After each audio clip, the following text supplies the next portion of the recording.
Well, most scientific research is now some form of team science, so a researcher shouldn't feel apprehensive about it.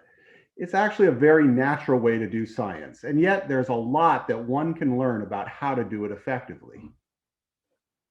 When you're asked to participate in let's say, a multi-PI grant or something that really represents a team, you should really only do it if A, you believe in it, and B, you really have the time and energy to really participate in a meaningful way.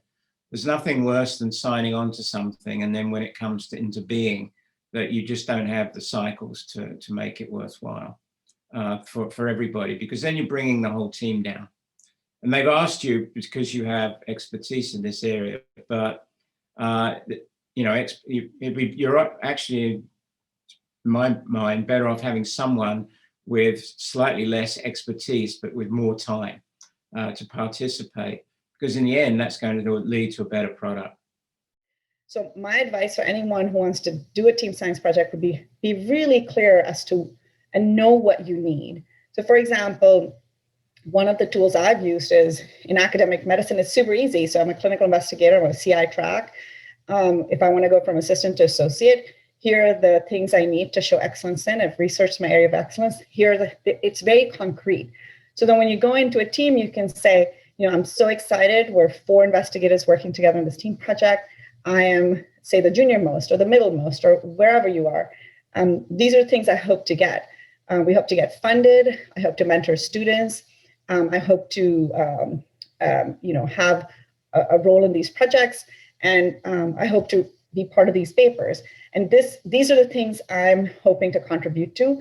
And what I want to make sure is of all of these things, authorship, say, matters a lot to me, or being noted as a co-PI or as a sole PI. These things matter more to me. So I think being clear about what your needs are, which involves a lot of talking to yourself and knowing what determines and what defines your job success, right? So clearly knowing that, distilling that down to, well, if going from assistant to associate is a key priority for me, how did that distill down to this project? And what are the things I need out of my colleagues, and what am I going to give them in return, right? So it's not just you being, I want. It's about saying, I'm being honest about my needs. This is what I think. This is what I would like. This is what I'll bring to the table. And then the last thing I would say is try to be really empathetic and aware of the other person's needs.